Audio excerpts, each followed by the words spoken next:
సీత, అదేంటి సీత, నేను నిన్ను పిలిచిన పని ఇంకా పూర్తవలేదు, అప్పుడే వెళ్ళిపోతున్నావేంటి?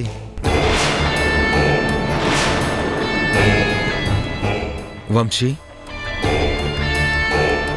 ఈ తాళిని సీత మెడలో వేయి.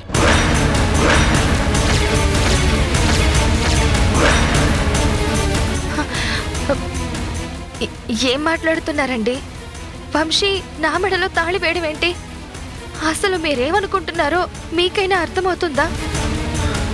కూల్ సీత, ఎందుకంత కంగారు పడుతున్నావు? నేను తాళి వెయ్యు అన్నాను, కట్టు అని చెప్పలేదు. రెండిటికి పెద్ద తేడా లేదు కళ్యాణ్. తాళి అనేది జీవితాంతం తోడుగా ఉండే మనిషి చేతులతో కట్టాలి. అంటే నువ్వు కట్టాలి.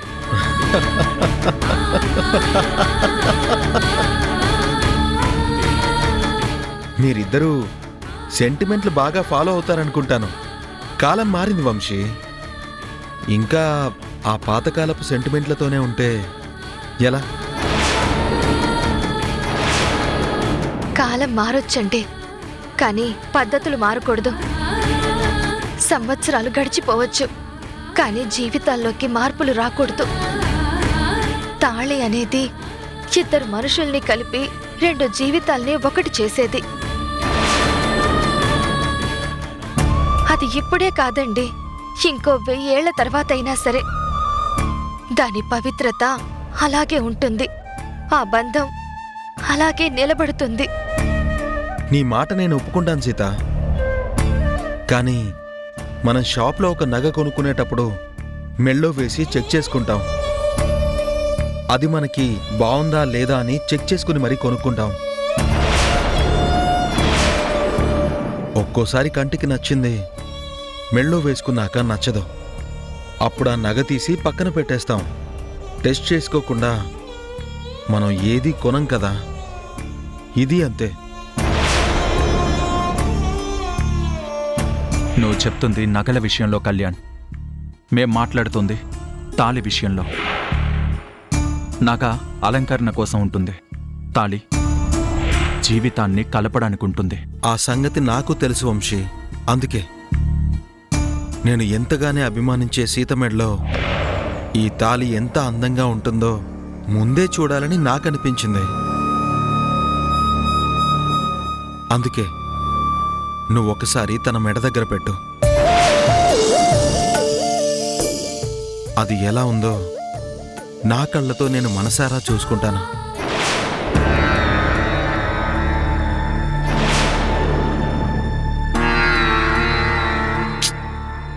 వంశీ, నేను చెప్తున్నప్పుడు నువ్వు అంతలా ఎందుకు ఆలోచిస్తున్నావు? నేను మెడ దగ్గర తాళిని పెట్టమన్నాను, తాళిని కట్టమనలేదు. కడితే జీవితం అవుతుంది, పెడితే ఎలా ఉంటుందో చూసుకోవడం అవుతుంది. పెట్టు.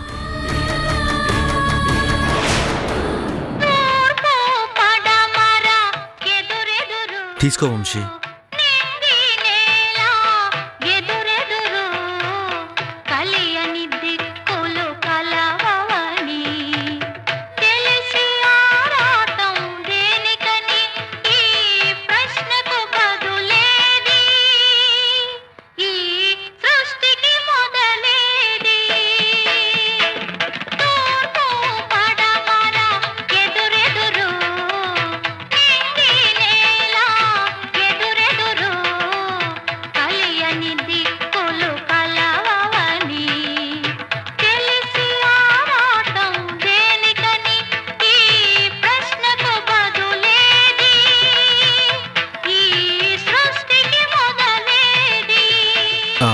వంశీ, ఒక్క నిమిషం ఆగువా.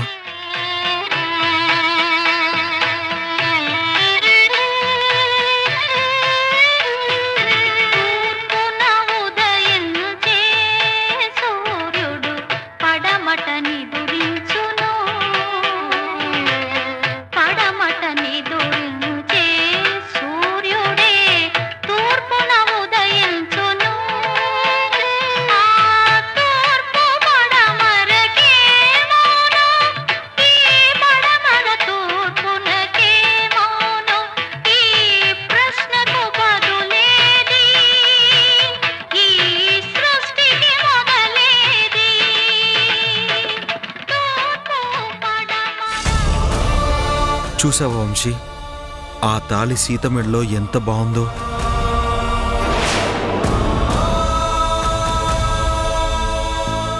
నీ సెలక్షన్ సూపర్ అని నేనెప్పుడో చెప్పాను కదా. చూడు సీత, నీ మెడకే అందం వచ్చింది.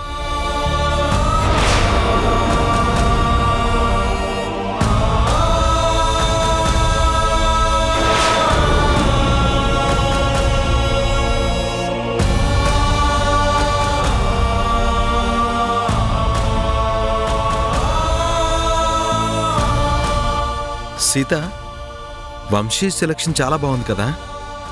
నువ్వేమంటావు? అన్ని మాటలు మీరే చెప్తున్నారు కదా, ఇంకా మేం మాట్లాడడానికి ఏముంది? అలా అని చెప్పి నువ్వు తప్పించుకోలేవు సీత. నేనొక మాట చెప్పనా? వంశీ నాకన్నా ముందు నీకు పరిచయం అయ్యుంటే ఖచ్చితంగా మీరిద్దరూ ప్రేమించుకునేవాళ్ళు.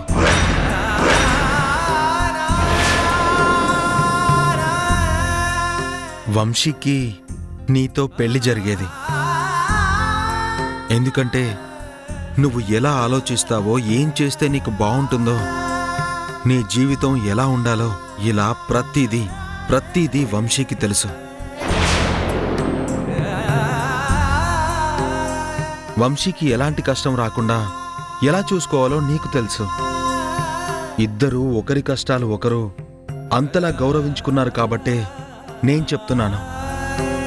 నాకన్నా ముందు మీకు పరిచయం ఉండుంటే ఖచ్చితంగా మీరిద్దరూ ప్రేమించి పెళ్లి చేసుకునే వాళ్ళని నేనంటాను.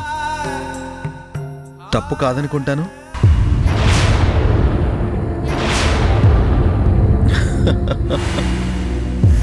నేను జస్ట్ జోక్ చేశాను.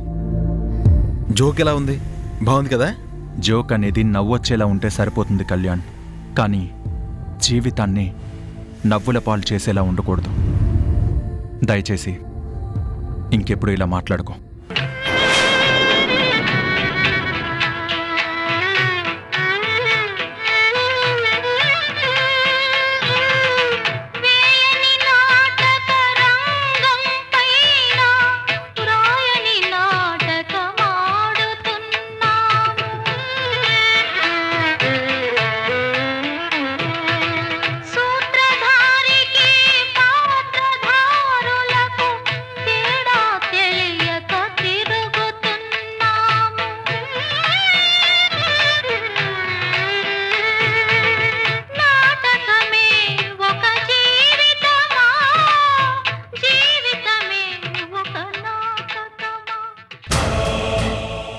నాకు తెలుసు, నేను మాట్లాడే ప్రతి మాట మీ మనసుని రంపంతో కోసినట్టు అవుతుందని. కానీ బయటపడకుండా గుండెల్లోని బాధని, కొండంత దుఃఖాన్ని కళ్ళ వెనకాల కన్నీటి రూపంలో దాచుకొని ఎంత గొప్పగా నటిస్తున్నారో చూస్తాను. ఎన్నాళ్ళు నటిస్తారో నేను చూస్తాను.